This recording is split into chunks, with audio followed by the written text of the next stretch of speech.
నాలుగు విధాల షేటు అంటుంటారు. ఇవాళ బాగా సంబరపడితే మళ్ళా తెల్లారి ఏదో తీరుగా ఏడుస్తాం అనుకుంటారు ఈగింతమంది.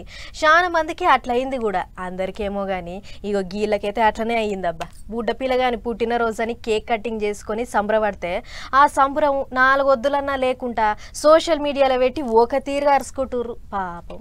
సంబరానికి సంకలు కూతుకుంటే ఏడుపు వెనకంగానే వచ్చిందట. ఆగో అట్టినే అయింది గీళ్ళకు కూడా. కొత్తగా షాల్ చేసిన చీనాబు నది మీదంగా రైలు బ్రిడ్జి కట్టిన ముచ్చట ఎలుకున్నదే కదా. గా రైలు ఎక్కి తిరుగుకుంటా మస్తు సంబరాలు చేసుకున్నారని, రైళ్ల బుడ్డ పొల్లగాళ్లకు పుట్టినరోజులు చేసిరని, కేకులు కత్తిరించుకున్నారని మొన్ననే చెప్పుకున్నాం కదా ఒక వార్త. ఇప్పుడు గా కేకులు కత్తిరించుకున్న సంబరం 3 వద్దులు కూడా లేదు వాళ్ళకు. ఎందుకంటారా, కేకులు కత్తిరించిన వీడియోలు తీసుకొని సోషల్ మీడియాలో పెట్టుకునేటాళ్లకు గా వీడియోలు పొట్టు తిరుగుతున్నాయి. ఇప్పుడు ఇంకేముంది, గా వీడియోలు చూసినాక ఎవరికి నచ్చినట్టు వాళ్ళు కామెంట్లు రాసుకొస్తున్నారు.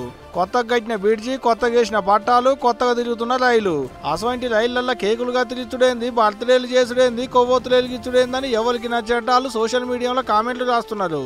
వందే భారత్ రైళ్ల గియ్యం పనులని వగలు, పబ్లిక్ ఎక్కి తిరిగేటి రైళ్లల్లో కేకులు కటింగ్ చేసుడేం పని అని వగలు, కటింగ్ చేసుకుంటే చేసుకున్నారు కానీ కొవ్వొత్తులు వెలిగించుడేందుకు, ఆంకల మంటలు అంటుకుంటే ఏం కాను అని ఇంకొకరు, గాళ్లకు ఫైన్ వేయాలని వగలు, వాళ్ళ మీద కేసులు పెట్టాలని వగలు, అరెస్ట్ చేయాలని ఇంకొకరు. ఓ ఇట్లా ఒకటా రెండా, నూతిలో పడ్డోని మీద 100 రాళ్ళన్నట్టు ఎవరికి నచ్చట వాళ్ళు కామెంట్లు రాస్తున్నారు నెట్ అన్నలు. సంబరాలను సంకన పెట్టుకుని సంతకు పోతే సంకలున్న సంచిలున్న సంబరాలను గుంజుకపోయినట్టయింది. వాళ్ళకి ఆ సంబరం 4 వద్దులు కూడా లేకుంటయిందని ఇంకొంతమంది కామెంట్లు రాస్తున్నారు. ఇప్పుడు ఈ కామెంట్లు సోషల్ మీడియాలో పెట్టిన పోస్టులు చూస్తే ఇంకెప్పుడు కేకులు కటింగ్ చేయాలి కావచ్చు అబ్బా వాళ్ళు.